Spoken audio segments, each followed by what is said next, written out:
Radhe Radhe everyone. आज है नवरात्रि का 8वां दिन और 8वें और 9वें दिन हम कन्या पूजन करते हैं। किसी के यहाँ को अष्टमी के दिन कन्या पूजन किया जाता है और किसी के यहाँ पर नवमी के दिन कन्या पूजन किया जाता है। कन्या पूजन कैसे करना है और किस किस चीज़ का माता रानी को हमें भोग लगाना है, ये सारा कुछ आपको इसी वीडियो में देखने को मिलेगा। तो चलिए वीडियो को ज़्यादा लंबा ना करते हुए वीडियो को शुरू करते हैं। हमें किस तरह से अष्टमी के दिन माता रानी को भोग लगाना है और माता रानी की हमें पूजा करनी है। सबसे पहले तो हमें माता रानी के लिए भोग थाली तैयार करनी होती है।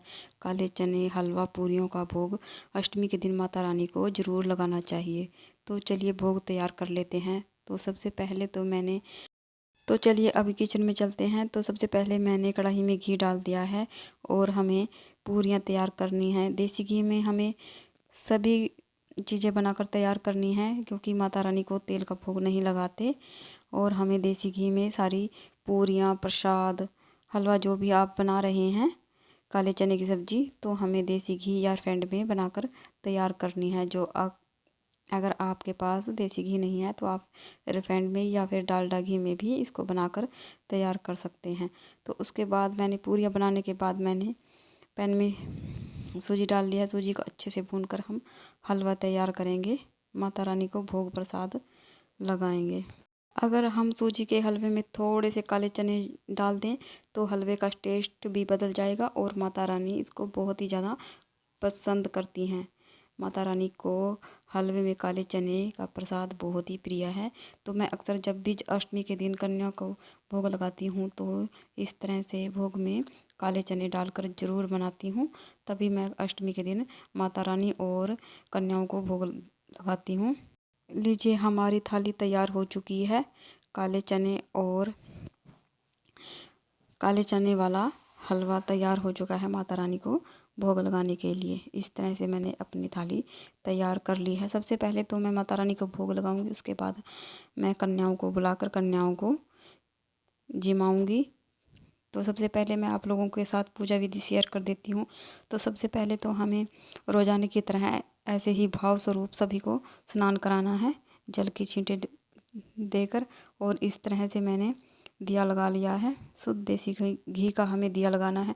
वैसे तो मैंने इसका भी वीडियो शेयर किया हुआ है कि हमें रोज़ाना पूजा कैसे करनी है। तो उसके बाद जो भी हम भोग रोज़ाना लगाते हैं माता रानी को, बतासे का, फल का, जो भी ऋतु फल आपके पास हो तो उसका भोग ज़रूर लगाएं, माता रानी को समर्पित करें। फूल चढ़ाएंगे हम माता रानी को। उसके बाद लौंग इलायची का भोग ज़रूर से हमें लगाना है। इस तरह से अगर आपने बना बनाया पान मंगवाया है बाज़ार से तो वो भी आप लगा सकते हैं, या फिर घर पर अपने आप भी तैयार करके हम अपने आप भी घर पर आप पान तैयार कर सकते हैं। इस तरह से मैंने 2 लौंग, 2 इलायची और एक पतासा रखकर माता रानी को हम समर्पित कर सकते हैं। तो मैंने भी ऐसे ही इसको समर्पित किया है। अगर आप इस पर सुपारी रखना चाहते हैं तो सुपारी भी रख सकते हैं। जल का लोटा हम ज़रूर से समर्पित करेंगे।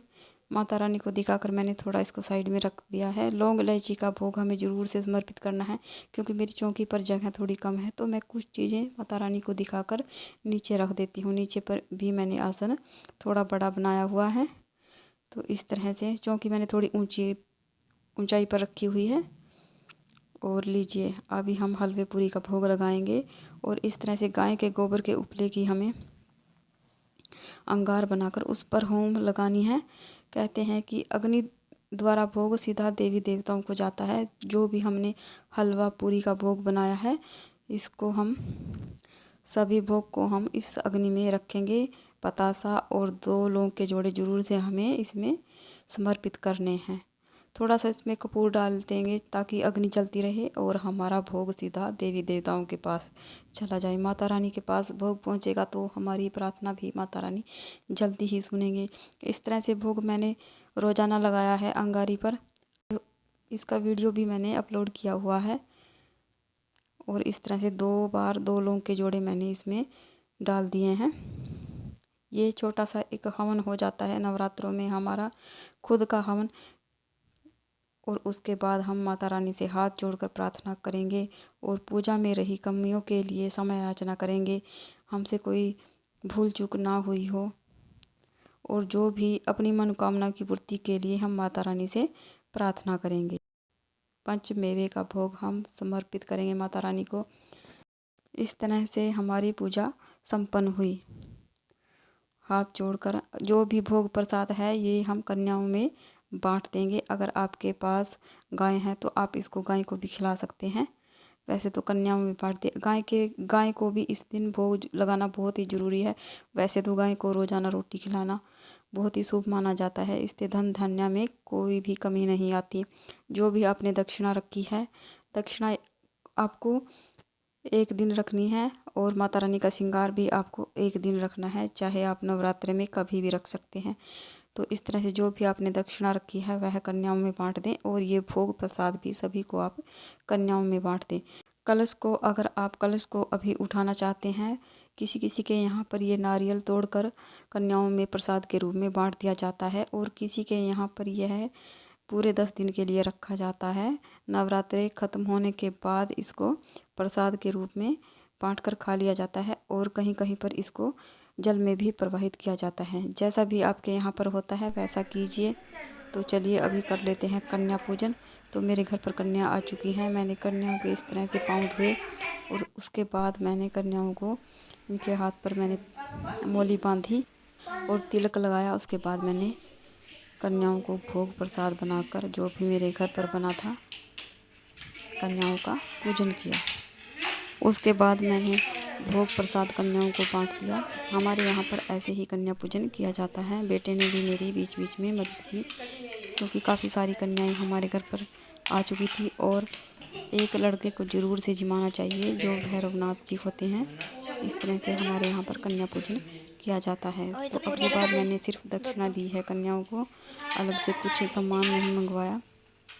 फ्रेंड्स, जब सभी कन्याएं भोजन खा लें, जिम लें, यानी कि सभी कन्याएं, तो बाद में कन्याओं से थोड़े से चावल अपने ऊपर डलवाएं। इससे कहते हैं कि घर में अन्न धन में कभी भी कमी नहीं आती है, अन्न धन के भंडार भरे रहते हैं। इस तरह से ये माता रानी का आशीर्वाद होता है।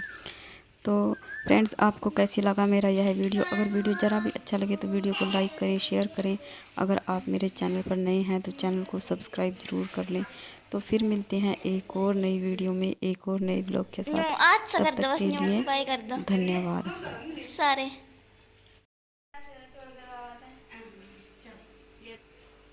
मेरे सभी व्यूवर्स एक बार मिलकर बोलेंगे जय माता दी।